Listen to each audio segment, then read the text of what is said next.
Good Sunday morning. It is the 6th of June, 2021. Let's do some letters. We haven't done that in a couple days. Letters.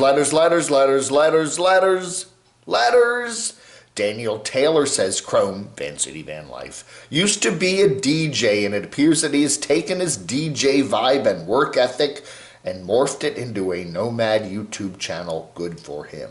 You gotta hand it to him. We do look at some of these nomads and how they've turned their, just driving around in a van videos into a real monetary business, promoting other businesses, making moolah.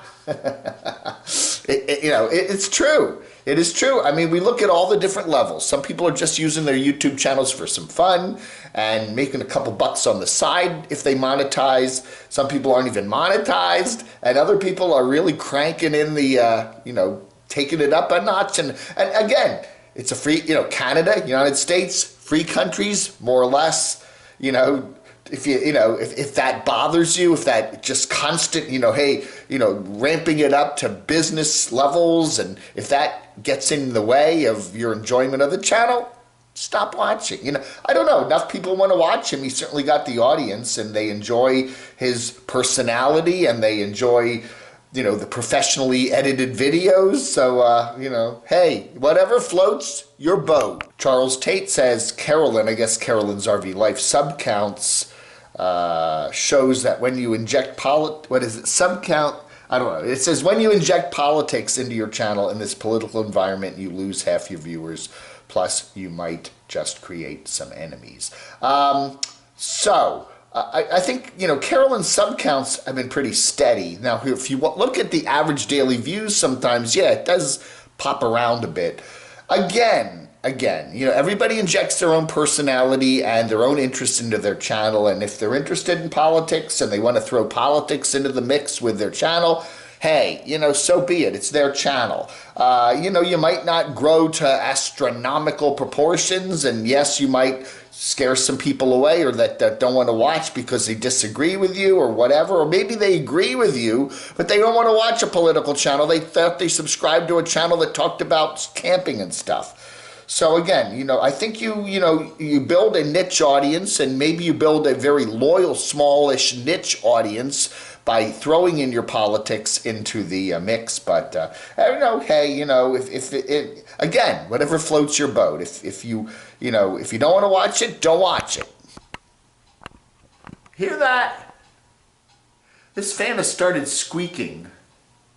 I'm gonna have to get the building maintenance manager over here. My squeaky fan!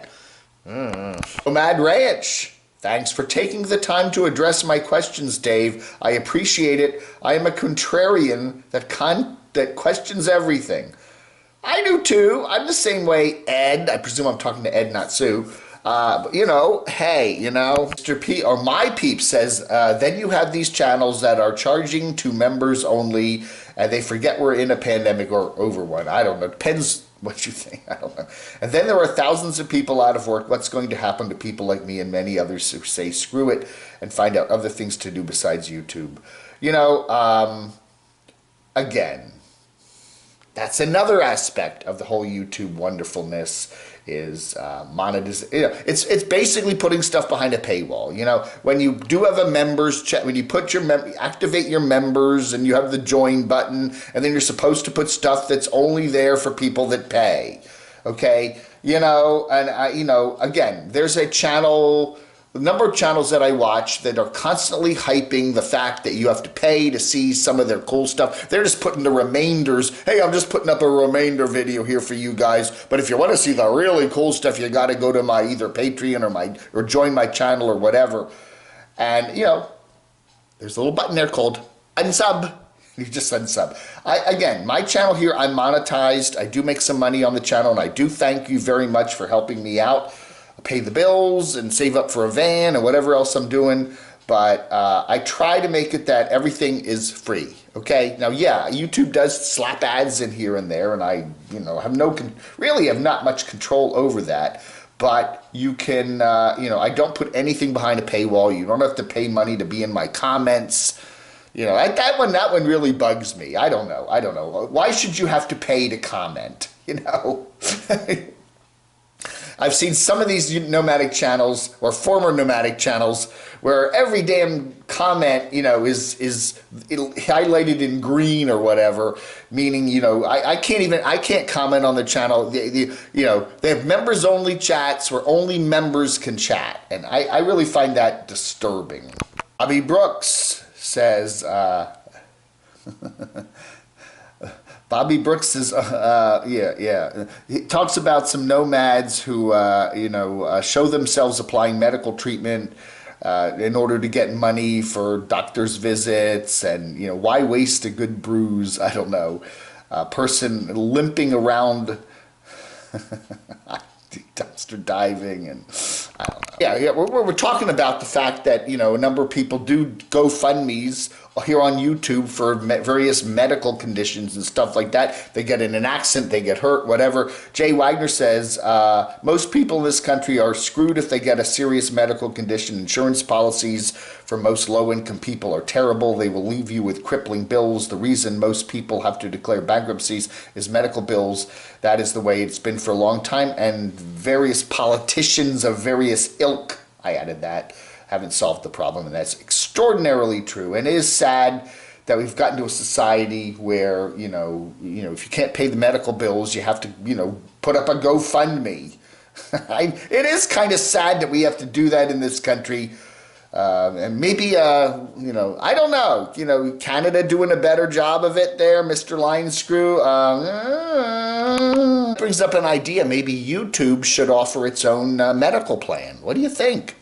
If you're a YouTuber and you qualify, maybe you're a regular enough, producing videos on a regular enough content, they will consider you that, okay, you can now get insurance through your employer, which is what they do in America, right?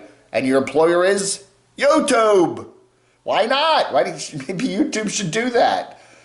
That maybe some of the monetization would go to getting you medical insurance.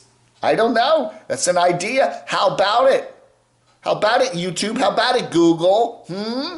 Google Aquatic says, I cannot stand Chrome, Van City Van Life, but I must say that he has never ripped off anyone, never e-begged. Although he did have a nice little chat the other night.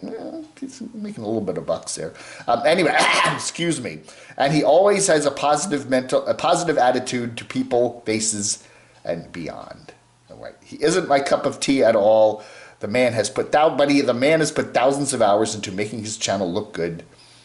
And so certain nomads that Frugal mentions have done just the opposite.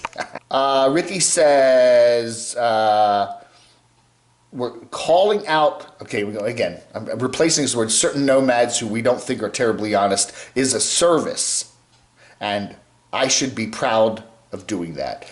Again, the good-hearted and gullible out there need protecting too. There's nothing wrong with hitting the road and being a nomad, but expecting others to financially support your journey is risky, and expecting them to pay when you have the resources, when the person has the resources, is despicable. Again, one of the things I try to do with my channel, and I don't mean to sound lofty here, is we try to talk about these folks and let you make the decision as to whether they should be supported or not. People put up a video and then they want everyone to shut up and just, that's not the way it is in a, quote, free country, unquote, you have the right to talk about these people. They're putting their lives, they're putting their channels up in front of public. They're putting their GoFundMes in front of the public. They're putting their super chat events in front of the public. And you certainly have a right to debate whether they're being honest or not, And that's what we try to do with this channel. And these certain nomads, they just get it in their mind like, look, I can put up content and I don't want anyone to talk about it at all. I don't want anyone to criticize me. But in a free country, you have the right to criticize people and talk about them, and especially if you're going to put your life up in front of the public. Put your life on a public platform and we'll talk about it, whether you want us to or not. Oh, here we got one. Life of Chuck says, someone broke into my home and stole my stuffed cat. I set up a GoFundMe for $100,000, so I'm hoping everyone will help me out with this situation and I can replace my furry little love ball.